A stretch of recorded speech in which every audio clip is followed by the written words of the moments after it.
Hey everyone, I'm here with Billy Friley, founder of Village Ice Cream. Billy, how you doing? Great, thanks for having me. No, glad you could take the time today. Billy, can you just give us a little bit of a background as to what your business is and kind of the current situation for you guys?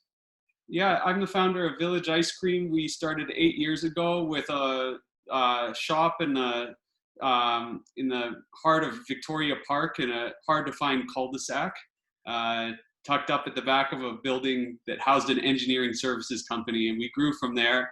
We were fortunate to have some good success in the first few years with organic growth and people just craving both the product, but I think as well the experience, be that the architecture, the high quality customer service, the great music, and just the overall good vibe of Village Ice Cream as an alternative to maybe going out to the pub for a beer. And Calgarians really embraced it, and we were able to grow into Britannia Plaza and then into Garrison Corner, which is Marda Loop. And then we'll be growing into Bridgeland in the fall. So it's been a great run for 8 years, a lot of fun, and great to be part of the community. That's perfect. And so where are things sitting for you guys these days? Fortunately, we're not like a lot of my colleagues in the restaurant business where they had to shut down completely, or in a lot of cases in the restaurant industry, using delivery services, whether they were in-house. In-house rarely worked economically, and then outsourcing to the apps only made sense in as much as they had a dining room that was full, and they were using the labor that was already there in a sunk cost to make the extra product that was going out the door. So there was only food costs associated with that, and that kind of made the model work when the apps were taking 20 to 30% off the top. But a lot of them can't make it work when their only revenue stream is through delivery. Right. That's been really frustrating for so many people in my industry. For us, fortunately, it's been a little bit easier because we kind of are a to-go model by our very nature. Of course, there's seating, but ice cream is a thing you can get and walk down the street with, or a lot of our businesses, picking up pints and going. So we've transitioned into just kind of a 3 days a week we're open for online orders. So you pre-order and prepay, and then pick up on the weekends, Friday through Sunday from 11 to 5. And then that allows us to go into production Monday through Thursday and keep our staff levels low. And it really actually reduces staff levels, and that's one of the main reasons. And also to limit the crowding as people come to pick up their product. So I mean, it's worked for us in as much as it's allowed me to keep my management team intact, but we've had to let go a lot of people. Yeah, which is frustrating. And I mentioned to you, one of the things I've been asking people is just, over the past couple of months, I mean, have you had any kind of extreme highs and lows? And if you have, kind of what are they? Or are you kind of a just go with the flow kind of an individual? I'm not a go with the flow kind of individual. I like to know what my future holds for me. So it's been stressful. We are planning on growing, and we have another project beyond Bridgeland in the works. And, losing this summer potentially could just put a lot of pressure on everything.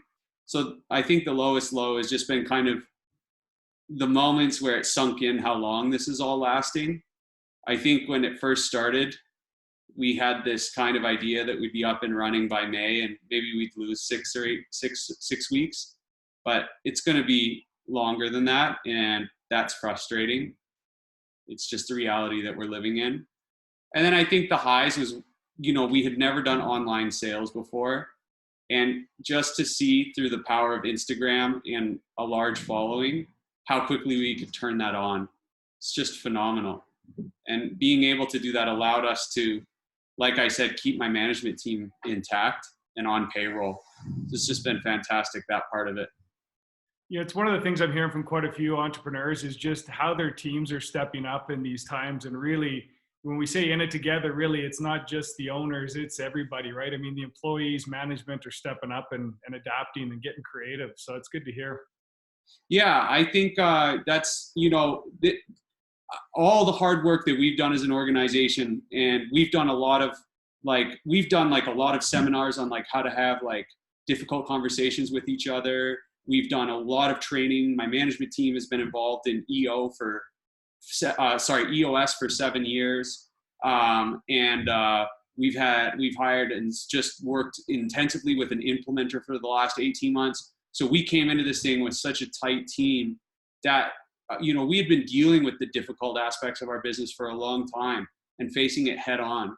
So in some ways, dealing with this was like, it just felt almost like, I mean, it's brutal, but we've been in this, we've kind of rehearsed this scenario so much through tackling the naturally occurring, just very difficult aspects of our business as a team, and doing it with a lot of positivity and a good attitude, and an ability to be honest and vulnerable with each other and all of that.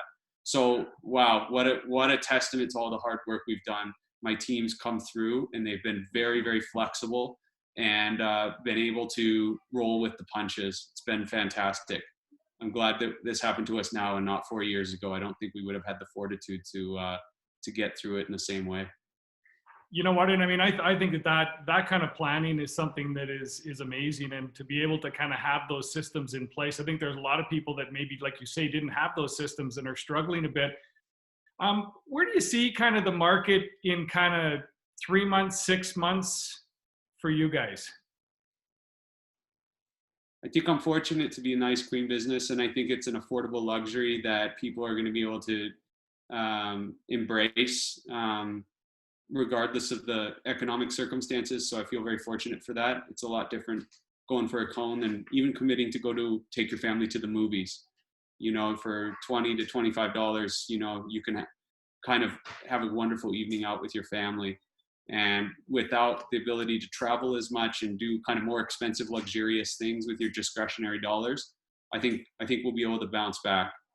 As far as the economy in general goes in Calgary, I think that we are going to enter like the time of greatest struggle that we've ever faced. But I feel like that's when the most amazing change comes out. I think that like we're heading towards rock bottom, and that there'll be some fundamental seismic shifts in Alberta that will allow us to really come out stronger than ever. And I'm excited to see how that goes, but it's going to be a little bit of a uphill climb.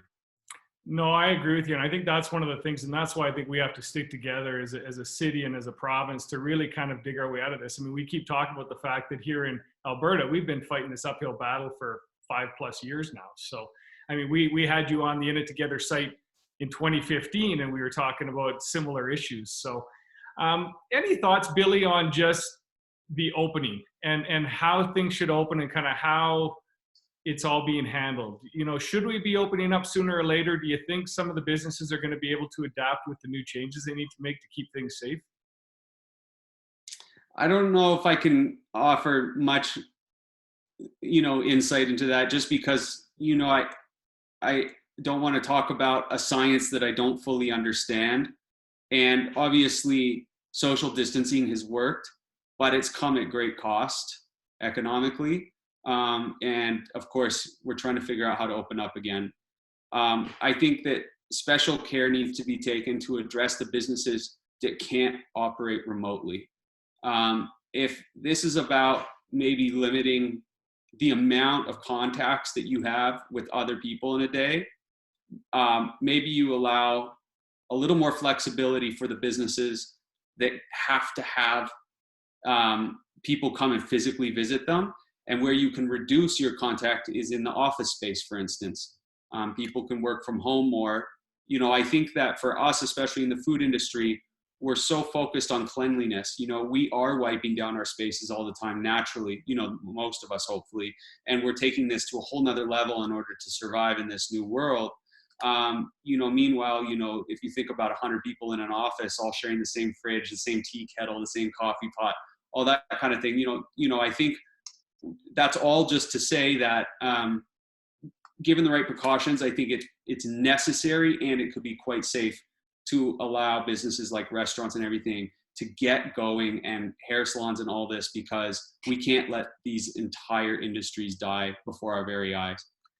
It'll be so brutal on cities and the quality of the experience of living in a city.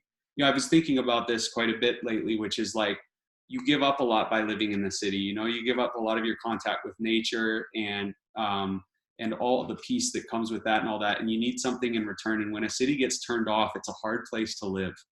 And if all the small businesses shut down and they're scooped up by multinationals, and we don't really have a thriving local restaurant scene or anything anymore, it's not going to make these cities fun to live in.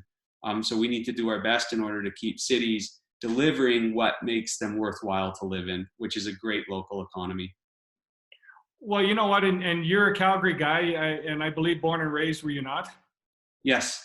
So, I mean, we talk about the shop local, any other comments on that? Like, you're right. I think that if we don't really take a look now at shopping in our own backyard and thinking about our purchases, the impact's going to be massive. Just a little bit of thoughtfulness in terms of how you spend your discretionary dollars can mean the difference between a small business that you appreciate and enjoy having in your city surviving or having to shut down permanently. So even taking a portion of your discretionary dollars and making that extra effort, Superstore and Costco and Best Buy and Amazon and all that, they're all going to do just fine coming out of this. It's for a lot of small businesses, it doesn't take that much to keep them going extra relative. But by the same token, if they don't have that bit of extra coming in, it could mean that they are not going to be here. So yeah, I encourage. And so a very specific example of what I do is I really love Sidewalk Citizen.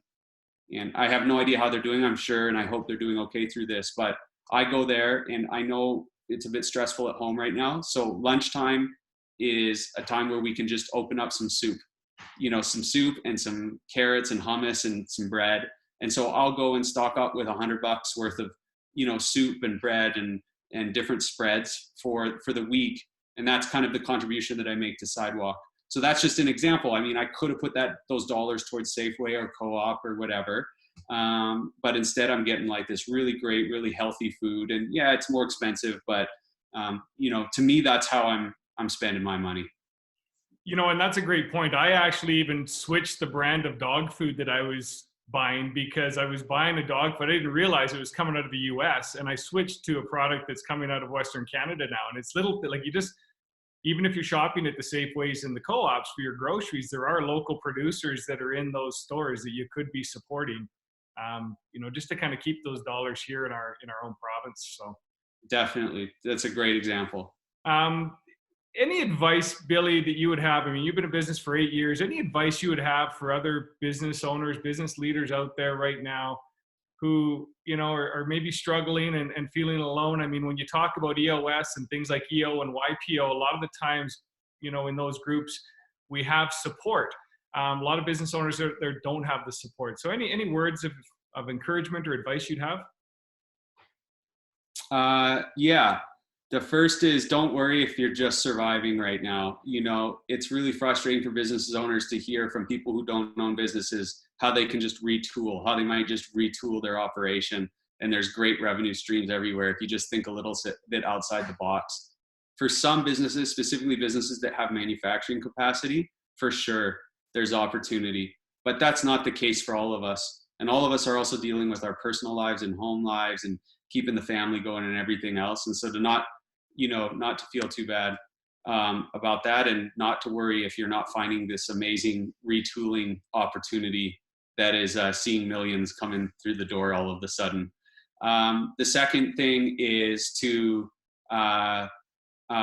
if your team is struggling and you're not finding the loyalty and the commitment and the flexibility that you require to get through this, it's going to be probably difficult to do that, to figure that out now, but it's a great lesson for when you come out of this, which is invest in the team health. It's the team that gets you through. And we spent a lot of money in the last 2 years. I'm glad we're not spending it now. We had just finished kind of all of our mentorship that we'd been working on in the last 2 years, but we'd spent a lot of money and a good percentage of our budget on that. And every dollar has been worth it. I have not wasted a cent on that kind of training and mentorship for my team. So I would say those two things are the two things that I would keep in my rearview mirror as I'm thinking about this going, coming up from, or as I'm thinking about this passing us. Yeah. No, absolutely. Billy, any last words you'd have? I appreciate you taking the time here, and wish you guys the best. But any last comments you'd have?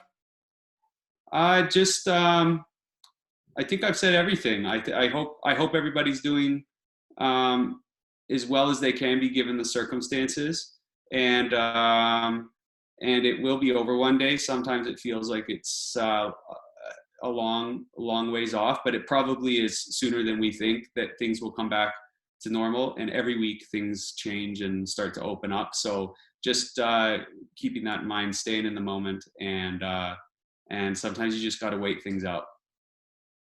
Billy, again, I appreciate you taking the time. I wish you all the best over the summer here, and hopefully things get back on track.